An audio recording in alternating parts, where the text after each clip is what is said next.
Hello students.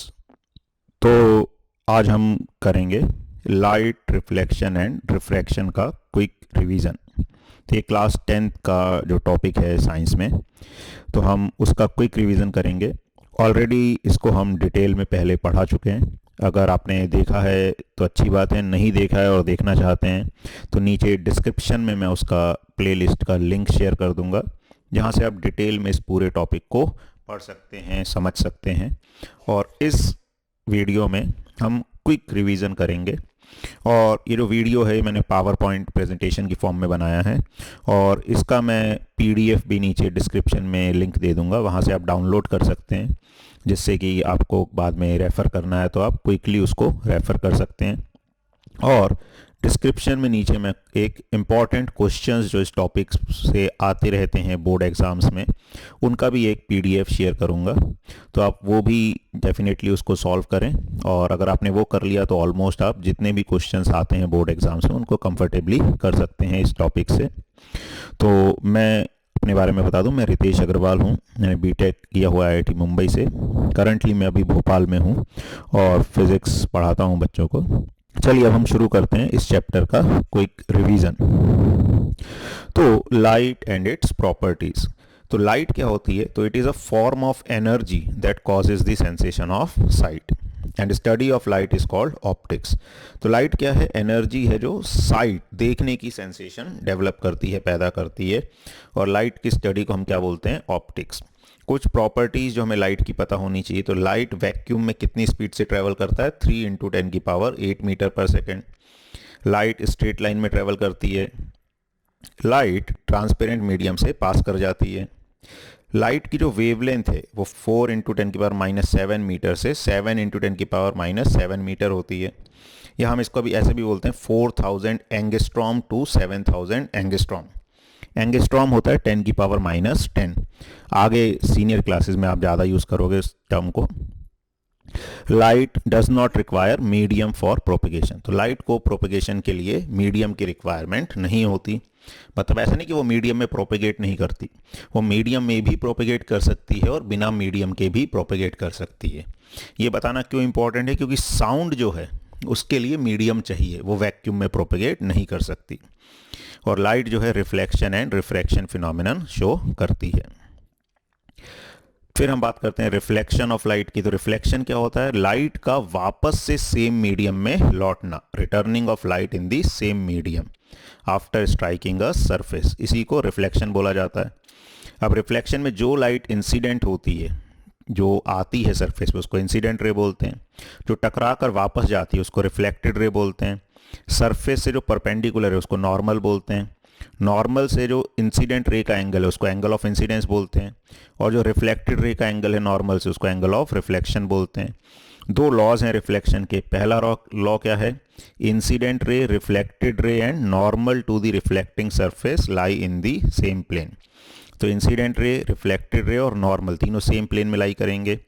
दूसरा, incident angle is equal to the reflected angle. तो जो incident angle है वो रिफ्लेक्टेड एंगल के बराबर होता है। अब हम डिस्कस करते हैं ऑब्जेक्ट एंड इमेज के बारे में। तो ऑब्जेक्ट क्या होता है? तो meeting point of incident raise is called object. तो जहां पे इंसिडेंट रेज मीट करती हैं उसको क्या बोलते हैं? ऑब्जेक्ट। और इमेज क्या होता है? Meeting point of reflected raise is called image. तो रिफ्लेक्टेड रेज का मीटिंग पॉइंट इमेज कहलाता है। इमेज दो तरह की होती हैं। कौन कौन सी? Real and virtual. तो क्या डिफरेंस होता है? तो रियल इमेज में क्या है? पहला point, when rays of light after reflection actually meet at a point then real image is formed. तो अगर एक्चुअली में लाइट मीट करती है कहीं पर तो कैसी इमेज बनती है? रियल। और वर्चुअल में when rays of light after reflection does not meet at a point but appears to meet, virtual image is formed. तो अगर रेज एक्चुअली में नहीं मिलती, मतलब वो एक डाइवर्जिंग जैसी बीम बनाती हैं, फैलती हुई बीम, तो एक्चुअल में नहीं मिलती, लेकिन उसको हम पीछे अगर एक्सटेंड करेंगे तो फिर वो मिल जाएगी, उस एक पॉइंट पे मिलेगी।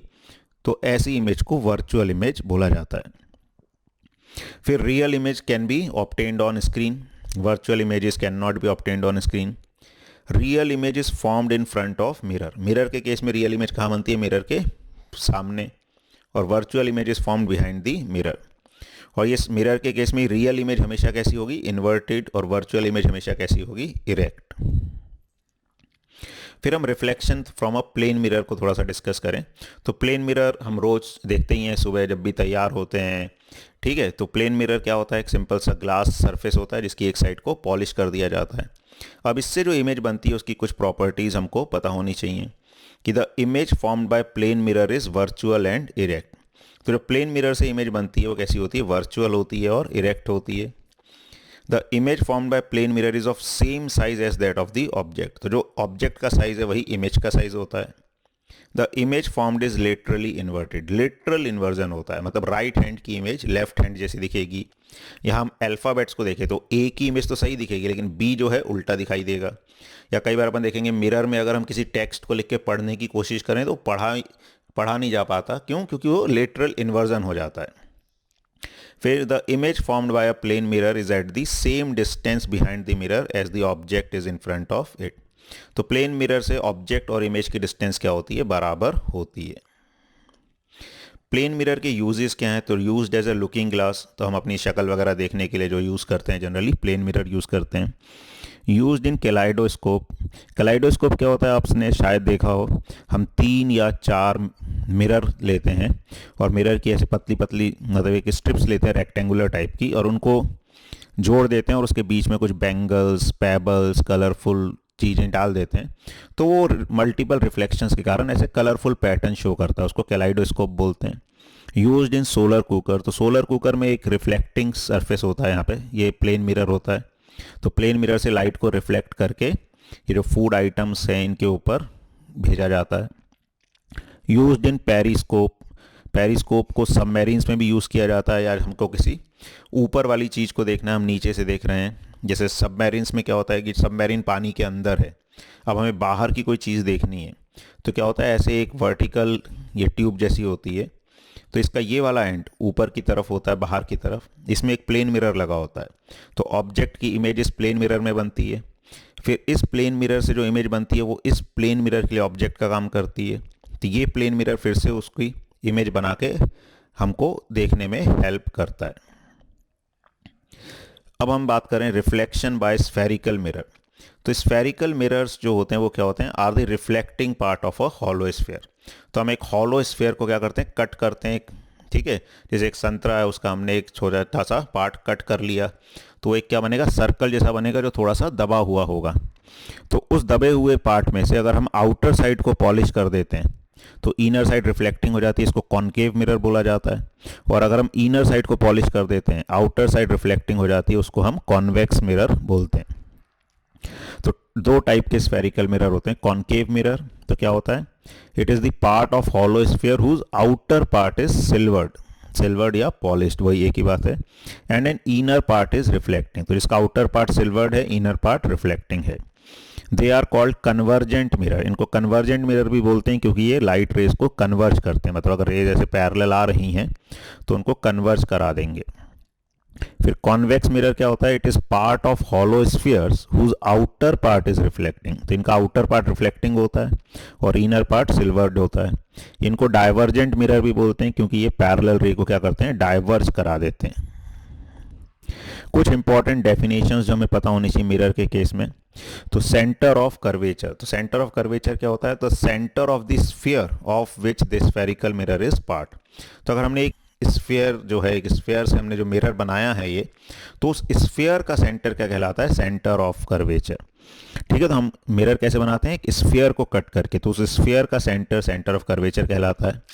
रेडियस ऑफ कर्वेचर, उसी स्फीयर का जो रेडियस है वो क्या कहलाता है, रेडियस ऑफ कर्वेचर। अपर्चर क्या होता है, part of mirror expose to incident light, तो जो पार्ट मिरर का रिफ्लेक्शन के काम आता है, इमेज फॉर्मेशन के काम आता है, उसको अपर्चर बोलते हैं। पोल क्या होता है, mid point of spherical mirror, तो जैसे जो स्फेरिकल मिरर हमने कट किया वो एक सर्कल जैसा होगा, तो सर्कल का जो मिड पॉइंट है वो क्या कहलाता है, पोल। और ये डेफिनेशंस दोनों मिरर्स के लिए एप्लीकेबल हैं, सेम डेफिनेशंस हैं। Principal axis, line joining centre of curvature and pole, इसको क्या कहते हैं, प्रिंसिपल एक्सिस। फिर प्रिंसिपल फोकस क्या होता है, point on the principal axis of a spherical mirror where the rays of light parallel to the principal axis meet.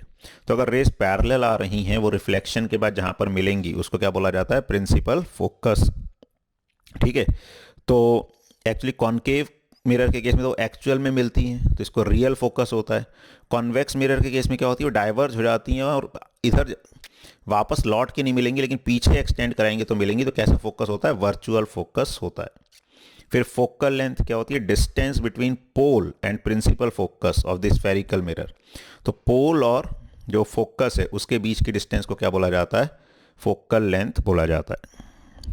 अब कुछ रूल्स जो हम रे डायग्राम बनाने के लिए, इमेज फॉर्मेशन के लिए यूज़ करते हैं, क्योंकि इन पे क्वेश्चंस आते रहते हैं बोर्ड में, अपने को आना चाहिए अच्छे से। तो पहला, an incident ray parallel to the principal axis passes और appear to pass through principal focus after reflection. तो अगर रे पैरेलल आ रही है तो वो या तो फोकस से पास होगी, किसमें, कॉन्केव मिरर के केस में तो पास होती है, कॉन्वेक्स मिरर के केस में अपीयर करती है पास होते हुए। Second, an incident ray passing through the focus of the mirror becomes parallel to the principal axis after reflection. तो अगर रे फोकस से आ रही है तो वो मिरर के पैरेलल हो जाएगी रिफ्लेक्शन के बाद। Third, incident ray passing through centre of curvature of the mirror retraces its path after reflection. तो अगर रे सेंटर ऑफ कर्वेचर से पास करती है तो अपने पाथ को रिट्रेस करेगी, क्योंकि उसका नॉर्मल इंसिडेंस होगा। नॉर्मल इंसिडेंस मतलब आई जीरो, तो आई जीरो तो आर भी जीरो, तो वो जैसे आई थी उसी पाथ के अलाउंग लौट जाएगी। फिर next, incident ray on the pole reflect back symmetrically to the principal axis making equal angle with principal axis. तो अगर कोई रे प्रिंसिपल एक्सिस पे से कुछ एंगल बना के पोल पे स्ट्राइक करती है तो जितने एंगल पे स्ट्राइक करेगी उतने ही एंगल पर चली जाएगी। अब कुछ इंपॉर्टेंट पोजीशंस के कॉरस्पॉन्डिंग कहाँ कहाँ इमेज बनेगी, कैसी बनेगी, ये हमें याद रखना है। तो हम बात कर रहे हैं अभी कॉन्केव मिरर की। तो कॉन्केव मिरर में अगर ऑब्जेक्ट इन्फिनिटी पर है तो इमेज कहाँ बनेगी, फोकस पे बनेगी। कैसी, real, inverted and highly diminished बनेगी। अगर object beyond the centre of curvature है तो फिर कैसी इमेज बनेगी, तो between centre of curvature and focus. तो अगर सेंटर के बियॉन्ड ऑब्जेक्ट है तो इमेज सेंटर और फोकस के बीच में बनेगी, कैसी, रियल, इन्वर्टेड एंड डिमिनिश्ड। फिर अगर ऑब्जेक्ट सेंटर ऑफ कर्वेचर पे है तो इमेज भी सेंटर ऑफ कर्वेचर पे ही बनेगी, कैसी बनेगी, ये भी रियल, इन्वर्टेड बनेगी लेकिन सेम साइज की बनेगी। अगर ऑब्जेक्ट सेंटर ऑफ कर्वेचर और फोकस के बीच में है तो फिर इमेज कैसी बनेगी, beyond the centre of curvature बनेगी और रियल, इन्वर्टेड एंड मैग्नीफाइड। अगर ऑब्जेक्ट फोकस पे है तो इमेज कहाँ बनेगी, इन्फिनिटी पे बनेगी, कैसी, real, inverted and highly magnified. अगर ऑब्जेक्ट पोल और फोकस के बीच में है तो फिर कैसी इमेज बनेगी, तो फिर बिहाइंड द कॉन्केव मिरर बनेगी, कैसी, वर्चुअल, इरेक्ट एंड मैग्नीफाइड। और इस वाली प्रॉपर्टी का यूज़ कई बार ये जो कॉन्केव मिरर है इसको शेविंग मिरर्स या मेकअप मिरर्स के लिए भी यूज़ किया जाता है, क्योंकि इसमें अगर हम ऑब्जेक्ट फोकस और पोल के बीच में, जैसे अपना फेस पोल और फोकस के बीच में, तो उसकी कैसी, वर्चुअल और मैग्नीफाइड इमेज बनती है। तो हम और क्लियरली अपने फेस को देख सकते हैं और मेकअप के लिए, शेविंग के लिए इनको यूज़ किया जाता है। फिर हम बात करें कॉन्वेक्स मिरर से जो इमेज बनती है। तो कॉन्वेक्स मिरर में क्या होता है, ऑब्जेक्ट हम कहीं भी रख दें हमेशा कैसी इमेज बनती है, वर्चुअल, इरेक्ट इमेज बनती है फोकस और पोल के बीच में। तो it always produces virtual, erect and diminished image irrespective of the position of the object in front of it. ठीक है, तो कहीं भी ऑब्जेक्ट रख दें हमेशा वर्चुअल, डिमिनिश्ड, इरेक्ट इमेज बनेगी पोल और फोकस के बीच में। इसकी इसी प्रॉपर्टी के लिए इसको गाड़ियों में रियर व्यू मिरर के लिए यूज़ किया जाता है, क्योंकि क्या होता है, ये बहुत बड़े व्यू को अपने को एक छोटे से जगह पे दिखा देता है, इसका फील्ड ऑफ व्यू ज़्यादा होता है, तो इसलिए इसको रियर व्यू मिरर के फॉर्म में यूज़ किया जाता है। अच्छा, अब जब हम इमेज फॉर्मेशन वगैरह की बात करते हैं, मिरर का फॉर्मूला हमें एक यूज़ करना पड़ता है, तो कुछ साइन कन्वेंशंस का ध्यान रखना पड़ता है हमें। तो क्या होता है, जैसे जो मिरर है इसके सेंटर को क्या मानते हैं अपन, पोल, प्रिंसिपल एक्सिस को, ये हो गई प्रिंसिपल एक्सिस। अब इसमें क्या होता है, लाइट की जो इंसिडेंट डायरेक्शन है उसको पॉजिटिव डिस्टेंसेस मानते हैं उस डायरेक्शन में। तो अब ये ओरिजिन हो गया, तो लाइट इधर आ रही है, मतलब इस मिरर के इस तरफ राइट में सारी डिस्टेंसेस कैसे लेंगे, पॉजिटिव। लेफ्ट वाली डिस्टेंसेस को कैसे लेते हैं, नेगेटिव। ऊपर वाली डिस्टेंसेस को पॉजिटिव, नीचे वाली को नेगेटिव। ठीक है, तो यही सब यहाँ पे लिखा हुआ है, all distances are measured from pole the distances measured in direction of incident light are taken as positive. तो इंसिडेंट लाइट की डायरेक्शन में डिस्टेंसेज को कैसे लेते हैं? पॉजिटिव। लेकिन कहाँ से? पोल के आगे से। The distances measured in the direction opposite to the direction of incident light are taken as negative. तो इंसिडेंट लाइट की डायरेक्शन के ऑपोजिट डिस्टेंसेज को नेगेटिव लेते हैं। The heights measured upward and perpendicular to principal axis is taken positive. तो ऊपर वाली height को पॉजिटिव लेते हैं और ऐसी नीचे वाली हाइट्स को नेगेटिव लेते हैं। और इसी कारण तो जो कॉन्केव मिरर है इसका फोकस तो इधर आएगा, यानी नेगेटिव डायरेक्शन में आएगा, क्योंकि मिरर पे हमेशा लाइट यहीं से आएगी। तो कॉन्केव मिरर का फोकस या फोकल लेंथ कैसी ली जाती है? नेगेटिव। और कॉन्वेक्स मिरर क्योंकि ऐसा होता है तो उसका फोकस इधर आएगा, लाइट यहाँ से आ रही तो उसका फोकल लेंथ कैसी ली जाती है? पॉजिटिव। तो कॉन्वेक्स मिरर की फोकल लेंथ पॉजिटिव ली जाती है, कॉन्केव मिरर की नेगेटिव। फिर मिरर फार्मूला हम बात करें तो मिरर फार्मूला क्या करता है? ऑब्जेक्ट की डिस्टेंस जिसको u से डिनोट किया जाता है, इमेज की डिस्टेंस जिसको v से डिनोट किया जाता है, और फोकल लेंथ जो मिरर की होती है जिसको f से डिनोट करते हैं, उनको रिलेट करता है। तो ये सब क्या है? डिस्टेंसेस हैं, इनको हमको साइन के साथ लेना पड़ेगा। तो वही जैसे भी हमने साइन कन्वेंशन डिस्कस किया। तो मिरर फार्मूला क्या होता है? 1/v + 1/u is equal to 1/f। f किसके बराबर होता है? r/2, where r is radius of curvature. मतलब जो मिरर का फोकस है वो पोल और सेंटर के बीच में होता है, और जो फोकल लेंथ है वो रेडियस की आधी होती है। मैग्निफिकेशन, मैग्निफिकेशन क्या होता है? The ratio of the size of image to the size of object, इसको मैग्निफिकेशन बोलते हैं।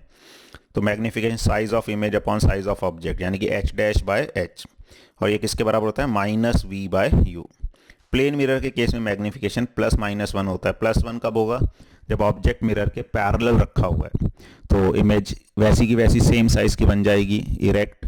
लेकिन अगर मिरर के परपेंडिकुलर ऑब्जेक्ट रखा हुआ है तो भी इमेज बनेगी सेम साइज की, लेकिन इन्वर्ट हो जाएगी। अब स्फेरिकल मिरर्स के यूजेस क्या हैं? तो कॉन्केव मिरर के क्या यूजेस हैं? इसको शेविंग मिरर के लिए यूज़ करते हैं, जो मैंने बताया था। कौन सी पोजीशन में? जब ऑब्जेक्ट फोकस और पोल के बीच में होता है तो वर्चुअल एनलार्ज्ड इमेज बनती है, तो उस पोजीशन में शेविंग मिरर की तरह यूज़ किया जाता है। As reflector in car headlight, search light, hand torch and table lamps. तो जो कार हेडलाइट्स वगैरह के रिफ्लेक्टर्स हैं उनमें इनका यूज़ किया जाता है। Used by doctors to concentrate light on body parts like ears and eyes. ठीक है। And also large concave mirror is use to focus sun rays on the object to be heated. ठीक है, तो इसके uses हैं। ऐसे convex mirror का क्या यूज़ है? तो रेयर व्यू मिरर और ड्राइवर्स मिरर, तो जो गाड़ियों में पीछे की इमेजेस देखने के लिए, पीछे के व्हीकल्स को देखने के लिए मिरर यूज़ किया जाता है, वो कॉन्वेक्स मिरर होता है। एज स्ट्रीट लाइट रिफ्लेक्टर्स के फॉर्म में भी इसको यूज़ किया जाता है। अब हम बात करें रिफ्रैक्शन ऑफ लाइट की। तो रिफ्रैक्शन ऑफ लाइट जो है क्या होता है? The change in direction of propagation of light when it goes from one medium to another. तो लाइट एक मीडियम से दूसरे में जाती है तो उसकी डायरेक्शन चेंज होती है। डायरेक्शन वैसे ज़रूरी नहीं हमेशा चेंज हो, अगर परपेंडिकुलरली लाइट आएगी तो डायरेक्शन चेंज नहीं होती, लेकिन और किसी भी केस में डायरेक्शन चेंज हो जाती है। बाकी रिफ्रैक्शन का जनरल मतलब क्या है? लाइट अगर एक मीडियम से दूसरे में जा रही है उसको रिफ्रैक्शन बोला जाता है। अब क्यों डायरेक्शन चेंज होती है? मोस्टली जब लाइट किसी भी एंगल पे आती है except 0 degree of incidence angle, क्योंकि लाइट की जो स्पीड है वो अलग अलग मीडियम में अलग अलग होती है, तो इस कारण से रिफ्रैक्शन होता है। और स्पीड जो है लाइट की वो रेयरर मीडियम में क्या होती है? ज़्यादा, और डेंसर मीडियम में क्या होती है? कम। अब रिफ्रैक्टिव इंडेक्स, जिसको म्यू या एन, इन दो चीज़ों से डिनोट करते हैं, तो रिफ्रैक्टिव इंडेक्स को कैसे डिफाइन किया जाता है? Refractive index of a medium is defined as the ratio of the velocity of light in vacuum to the velocity of light in medium. तो वेलोसिटी लाइट की वैक्यूम में डिवाइडेड बाय वेलोसिटी लाइट की medium में, इसको refractive index बोला जाता है, यानी कि c/v। c जो वैक्यूम में लाइट की स्पीड है कितनी होती है? 3 × 10⁸ मीटर पर सेकेंड। ये किस चीज़ पर डिपेंड करता है? कौन? Refractive index. तो डिपेंड करता है nature of the material of the medium. तो मीडियम किस, जो मटेरियल है मीडियम का, उस पर डिपेंड करता है, नेचर पे, और कलर्स और वेवलेंथ ऑफ द लाइट। तो जो म्यू है रिफ्रैक्टिव इंडेक्स, ये रेड लाइट के लिए मिनिमम होता है, वायलेट के लिए मैक्सिमम होता है। अच्छा, रिफ्रैक्शन के दो लॉज जो अपने को पता होने चाहिए। तो रिफ्रैक्शन में क्या होता है, जैसे ये सरफेस है, इस पे ये इंसिडेंट रे है, ये नॉर्मल है, नॉर्मल से इंसिडेंट रे का एंगल एंगल ऑफ इंसिडेंस। फिर ये नॉर्मल, ये रिफ्रैक्टेड रे है जो थोड़ी सी बेंड हो गई, और ये रिफ्रैक्टेड रे का नॉर्मल से एंगल एंगल ऑफ रिफ्रैक्शन। तो लाइट ऐसे बेंड हो जाती है, दिखा रखा है कि ये ओरिजिनल डायरेक्शन इसमें लाइट जाती, वहाँ से थोड़ी सी बेंड हो गई।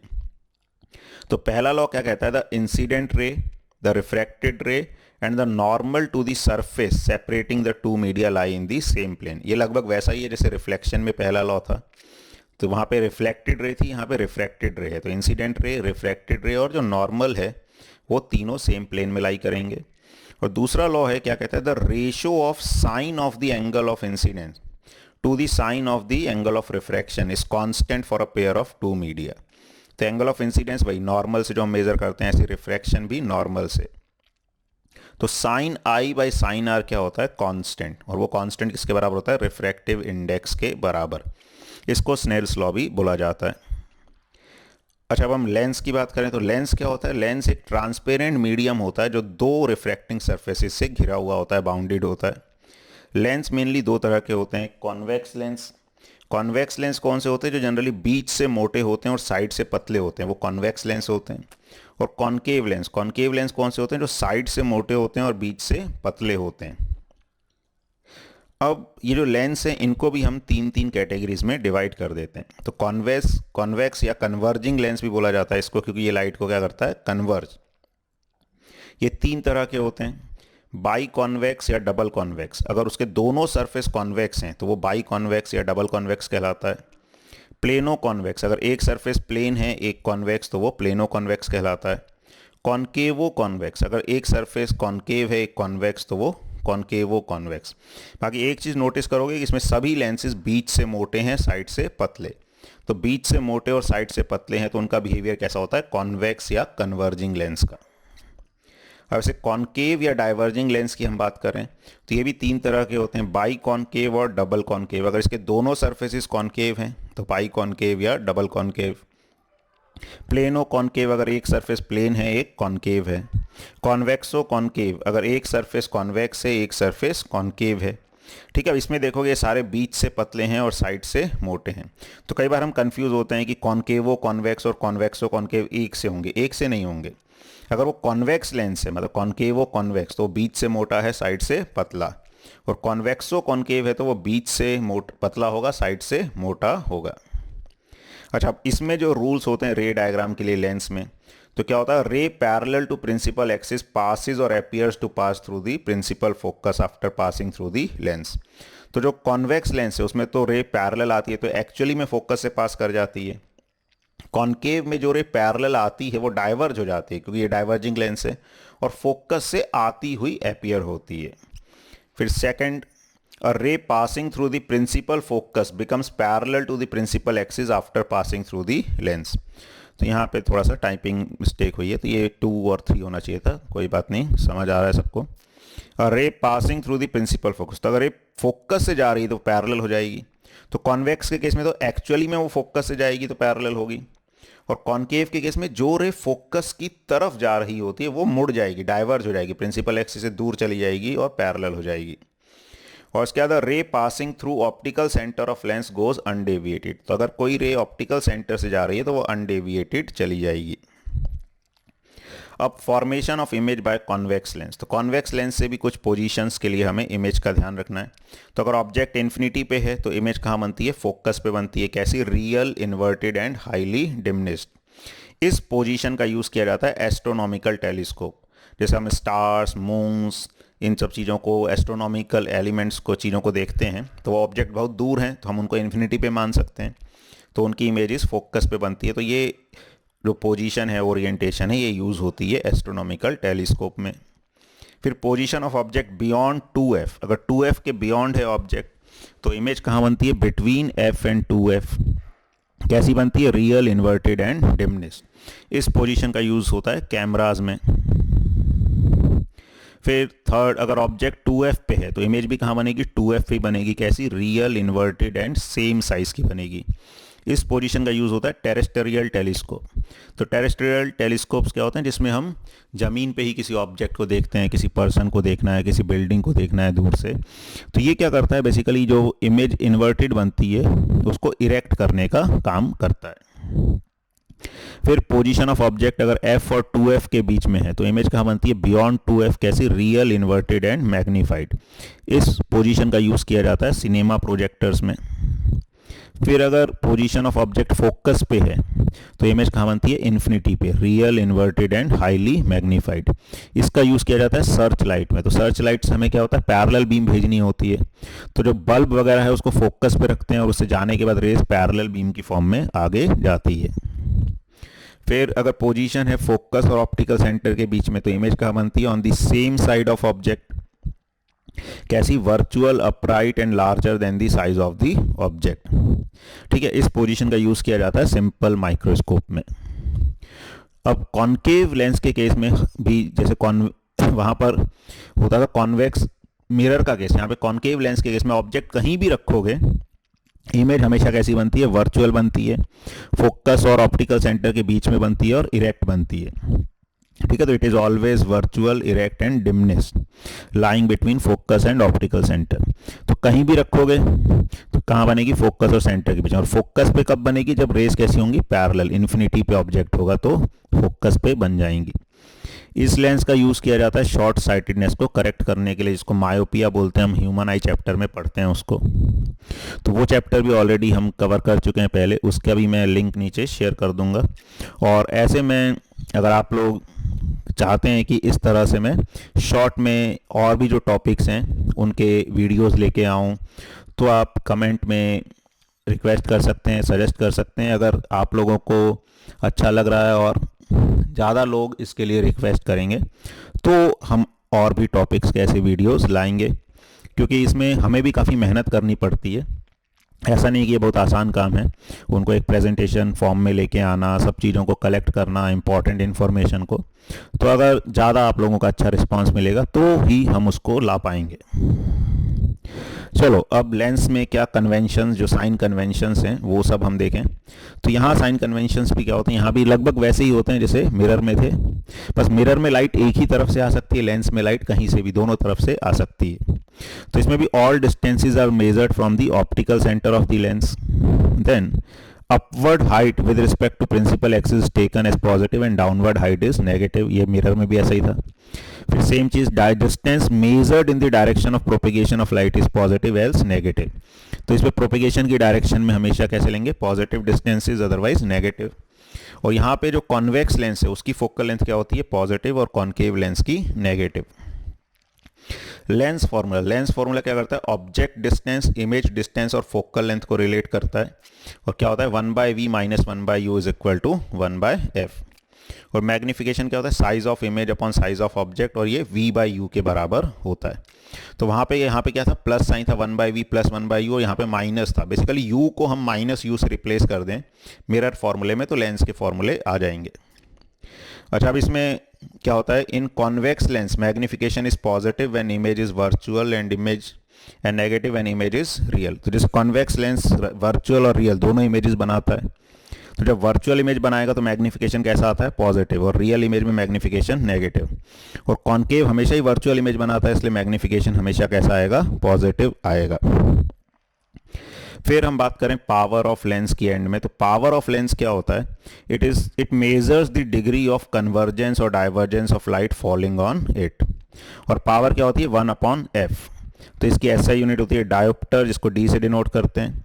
और 1 डायोप्टर किसके बराबर होता है, 1 मीटर इनवर्स। यानी कि फोकल लेंथ को मीटर में रखना है तो पावर डायोप्टर में मिलेगी। जनरली फोकल लेंथ सेंटीमीटर में दी होती है, तो उसको पहले मीटर में कन्वर्ट करें और फिर 1/f निकालें तो पावर आ जाएगी डायोप्टर में।